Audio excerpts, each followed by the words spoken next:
Good morning, কেমন আছো সবাই? আমি তো খুব খুব খুব ভালো আছি। আর আমার সিম্পল ভিলেজের হ্যাপি লাইফস্টাইলের নতুন একটা ভিডিওতে তোমাদের সবাইকে জানাই অনেক অনেক অনেক অনেক ভালোবাসা।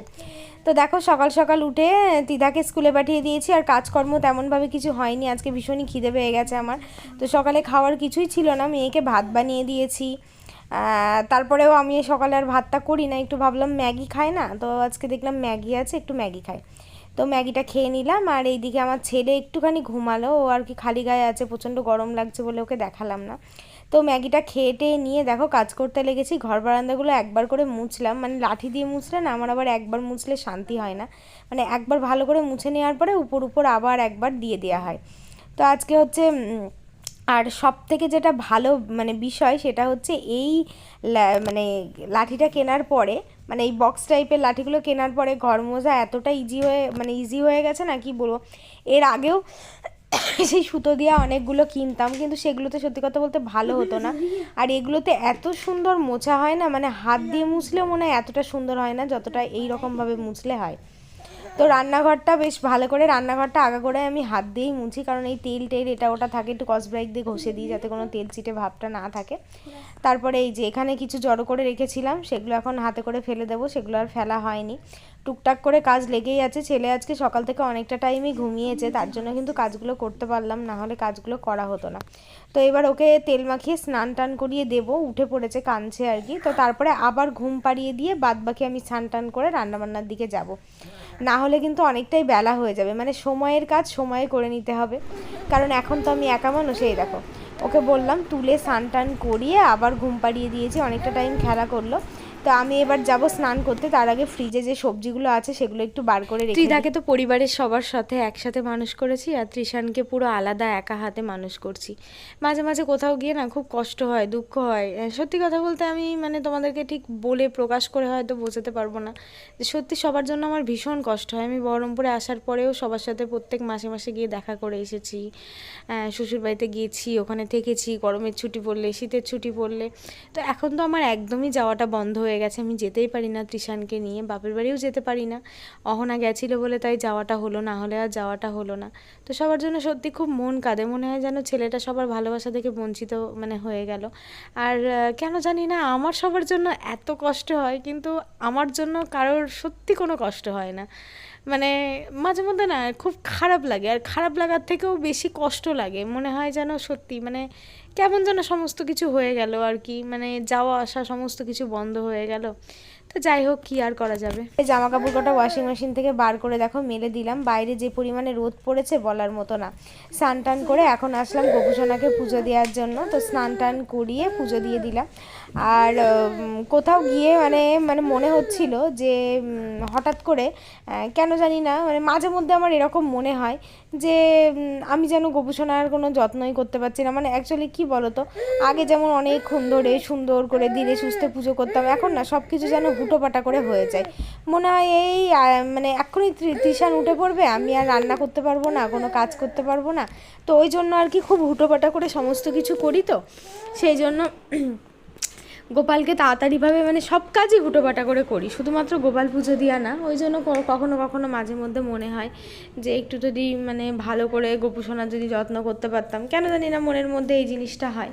তো যাই হোক, আমি যেমন গোপুসোনার যত্ন করতে পারছি না, তেমন আমার দুই গোপাল হওয়াতে আমার কোনো গোপালের ঠিকঠাকভাবে যত্ন হচ্ছে না, হাজার কাজের মধ্যে একা হাতে।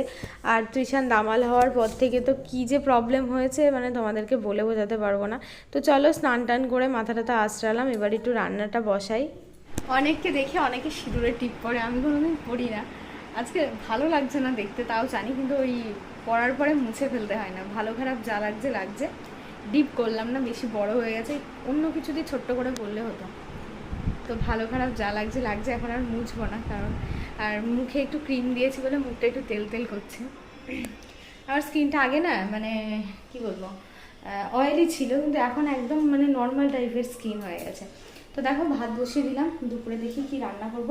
একটু ডাল করব, আম ডাল খেতে ভালো লাগে, আবার ঠান্ডা লেগেছে, গলায় ব্যথা, ভাবছি কি করব, দেখি কি করা যায়। তো দেখো মা হচ্ছে এবছর বড়ি দিয়েছিল, তো আমাকে কিছু বড়ি দিয়েছে একদম ঘরের ফ্রেশ, কোনো চালের গুঁড়ো টুড়ো কিছুই মেশানো নেই। তারপরে বড়িগুলো তেলে ভাজতে দিলে কেন জানি না এত চচ্চর করে তেল টেনে নেয়। তোমরা যদি কেউ জানো অবশ্যই আমাকে জানিও কমেন্টে যে বড়ি ভাজতে গেলে এত কেন তেল টানে। আর আমার তেল খাওয়াটা না অত্যাধিক পরিমাণে বেশি হয়ে যাচ্ছে, অন্তত হিসাব করে খাওয়ার দরকার। মানে 100 করেও যদি 100 করে তেল আমাদের খাওয়াটা উচিতই না। ঘুম পাচ্ছে আমার, কি বলবো, মনে হচ্ছে আমি ঘুমের চলে ডুবে পড়ছি। এখন একটু ঘুমাতে পারতাম, কিন্তু যদি ঘুমালে তরকারিটা রান্না না করা হয়, আর তরকারি রাঁধতে রাঁধতে আমার ছেলে উঠে পড়বে, তখন আর ঘুম হবে না। সংসার আমার ভাল লাগে না, এখন সংসার হয়েছে বিষের বড়ি। কি আর বলবো ঠাকুর, জিন্দগি বরবাদ হো গেই মেরা।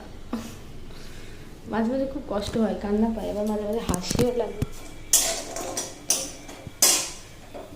অ্যাকচুয়ালি মানুষ যখন মেন্টাল হয়ে যায় তখন তার হাসা ছাড়া আর কোনো উপায় থাকে না। বর্তমানে আমি এখন একটু মেন্টাল হয়ে গেছি। একটা মানুষ 3 দিন না ঘুমিয়ে কীভাবে বাঁচতে পারে? একদিন যদি তুমি না ঘুমাও, তোমার পরের দিন এত ঘুম পাবে। সেদিনও যদি তুমি না ঘুমাতে পারো, তার পরের দিনও তোমার ঘুম পাবে। তৃতীয় দিন যদি তুমি না ঘুমাতে পারো, তারপরে ঘুমটা চলে যাবে। আমার হচ্ছে সেই জিনিসটা, মানে শুয়ে আছে তো ঘুম আসছে না, ভালো যায়। আমার দাদার বিয়ের সময় এটা আমার হয়েছিল, মানে রাত জাগা এটা ওটা করতে করতে রাত জেগেছিলাম। তখন না একদম মানে এমন ঘুম চলে গেছিলো, যেদিন বউ ভাতের দিন রাত্রির বেলায় 2:30-এর সময় ঘুমিয়েছি, কিছুতেই ঘুম আসে না।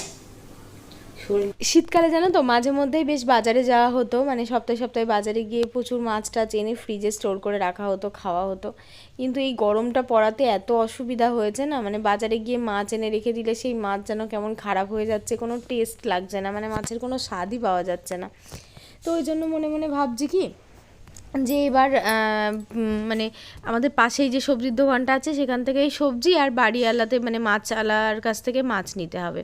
তো দেখো আজকে রান্না করেছি একরকম আর খাচ্ছি 7 রকম পদ দিয়ে। তো অহনা আবার ভেন্ডি সর্ষে তারপরে মোচার বড়া করেছিল, ও আবার আমাকে দিয়ে গেল। এখানে হচ্ছে মোচার, আর দিদিভাই শাক আর একটু ডাল দিয়ে গেছে। তো এই দিয়েই কিন্তু অনেক কিছু হয়ে গেছে দুপুরে। এই যে নিজে খাওয়ার সময় পাই না, নিজে স্নান করার সময় পাই না, মাথা আছে সিঁদুর পরার পর্যন্ত মাঝে মাঝে এরকম হয়, স্নান করে সিঁদুরও পরি না।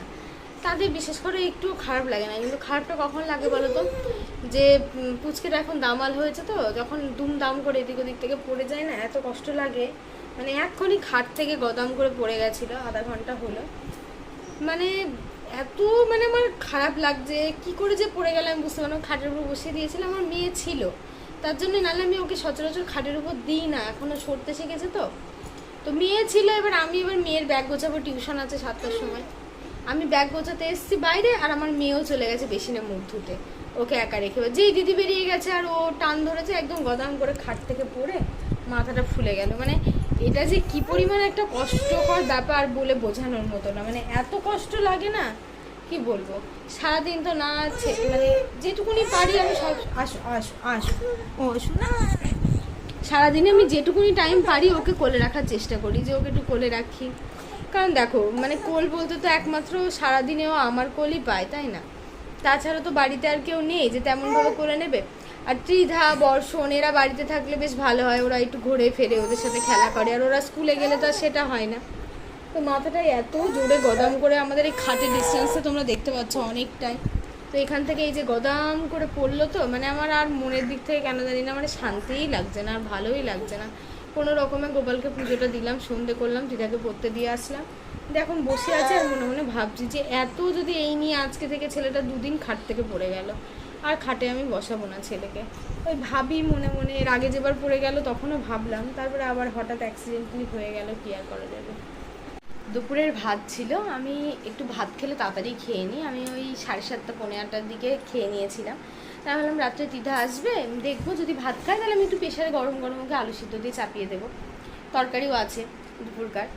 ও আমাকে বাড়ি এসে বলছে মা আমি রুটি খাবো। তো আমি এদিকে ছেলেকে নিয়ে এখানে বসে আছি, আমি বলছি রুটি খাবি, আমি এখন রুটি বানাতে পারছি না, আমার এখন ভাল লাগছে না, তুই পারলে বানিয়ে খাগা। আমি এই কথাটা বলে কিন্তু ঘরে আছি, ও কিন্তু রান্নাঘরে চলে গেছে, আমি খেয়াল করিনি। ওর পাপা ফোন করেছিল, আমি বসে বসে একটা আলোচনা করছি, ফ্যামিলি আলোচনা। এবার দেখো আমি জাস্ট ওই ঘর থেকে আসলাম তোমাদেরকে বলবো বলে। তাহলে ওরে সর্বনাশ করেছে, আমার তো আর কোনো চিন্তাই নেই রে। আমি মেকিং লুচি। তাহলে বর্ষণ, তোর বান্ধবী রুটি করা শিখে গেল, তাহলে তুই কি করছিস বল আমাকে। Just play. পুড়ে গেল তো। আরে পূর্বে দেখো সারা আমার এক্সপেরিয়েন্স। হয়ে গেছে, ওই এমনি উপরে সেকলেই হবে, ইয়ে করার দরকার নেই। দেখো খাবার বানিয়ে নিয়ে চলে এসছে, আমি কিন্তু যাইনি রান্নাঘরে। এই যে ডিমের ভুজিয়া করেছে আর দুটো রুটি করেছে, যে রুটিগুলো ভালো হচ্ছে না বলে রুটি করা বন্ধ করে দিয়ে পরোটা ভেজেছে। দেখো এই দেখো, এই দেখো পরোটা। শেষ পর্যন্ত ট্রায়াঙ্গেল পদ ভেজে দিই, তাও কাদু হয়ে গেছে। না এই পরোটাটার শেপটা মোটামুটি সুন্দরই আছে, খারাপ হয়নি।